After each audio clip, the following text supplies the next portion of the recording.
ইসলামে মানবতার দিকগুলো কি কি হতে পারে? ইসলামের যে মানবিক দিকগুলো আছে, একজন মানুষ আরেকজন মানুষকে ভাই মনে করবে। ইন্নামাল মুমিনুনা ইখওয়া ফাআসলিহু বাইনা আখওয়াইকুম, তাকে সংশোধন করে দেবে। একজন মানুষ আরেকজন মানুষ যখন ভুল করবে, সেই ভুলগুলো ক্ষমার দৃষ্টি দিয়ে দেখবে। এটা আমরা সুন্দরভাবে দেখতে পাই। মক্কা বিজয়ের সময় নবী করিম সাল্লাল্লাহু আলাইহি ওয়াসাল্লাম আসছিলেন। পথের মধ্যে একজন বুড়ি বড় একটা বোঝা নিয়ে কাঁদছেন। বলে, মা আপনি কাঁদছেন কেন? বলে, আমি শুনেছি আজ নাকি মুহাম্মদ তার দলবল নিয়ে মক্কাতে আসছেন, আমাদেরকে মেরে ফেলবেন। এই জন্য আমি কোন রাস্তা দিয়ে পালাবো, রাস্তাটা খুঁজে পাচ্ছি না, কিংবা আমার যে বোঝা আছে এটা আমি বহন করতে সক্ষম হচ্ছি না, এই জন্য আমি কাঁদছি। নবী করিম সাল্লাল্লাহু আলাইহি ওয়াসাল্লাম ওই বোঝাটা নিজের মাথার উপর নিলেন। সাহাবায়ে কেরাম এগিয়ে আসতে চাইলেন, নবীজি ইশারা করলেন, তোমরা আসিও না, এটা আমাকে নিতে দাও।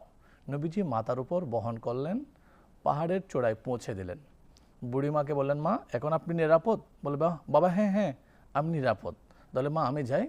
বলে, বাবা আপনার পরিচয়টা আমাকে একটু দিয়ে যান, কারণ আপনি যে আমাকে এইরকম একটা ক্রান্তিলগ্ন সময় আমাকে উদ্ধার করেছেন, বিপদের সময় আপনি যদি উদ্ধার না করতেন তাহলে হয়তো আমার জান বিপন্ন হয়ে যেত।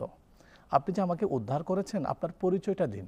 তখন নবীজি বললেন, মা আপনি যেই মুহাম্মদের ভয়ে পালিয়ে বেড়াচ্ছেন, যে মুহাম্মদের ভয়ে আপনি মক্কানগরী ছেড়ে চলে যাচ্ছেন, আমি হচ্ছে সেই মুহাম্মদ রাসূলুল্লাহ সাল্লাল্লাহু আলাইহি ওয়াসাল্লাম। সুবহানাল্লাহ, আল্লাহু আকবার। ওই বুড়ির মাথায় যেন আকাশ ভেঙে পড়ল। বুড়ি বললেন, বাবা আপনি সেই মুহাম্মদ রাসূলুল্লাহ? বলে, হ্যাঁ। বলে, আমাকে যে বলল আপনি মানবাধিকার লঙ্ঘন করেন, আপনার কাছে মানবতা নাই, আপনি মানবিক দৃষ্টিগুলো দেখেন না, আপনি নাকি কাউকে ক্ষমা করেন না। বলে, মা যারা আপনাকে বলেছে তারা রং বলেছে, মিথ্যা বলেছে। সত্য হচ্ছে ওমা আরসালনাকা ইল্লা রাহমাতাল লিল আলামিন। আমি নবী তো বলেছি ইন্নাস সিদকা ইয়াহদি ইলাল বিররা ওয়া ইন্নাল বিররা ইয়াহদি ইলাল জান্নাহ। আমি নবী তো বলেছি ওয়া আহসিনু ইন্নাল্লাহা ইউহিব্বুল মুহসিনিন।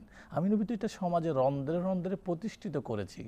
মা আমার কোনো ক্রোধ নাই আপনার উপর। তখন বুড়ি বললেন,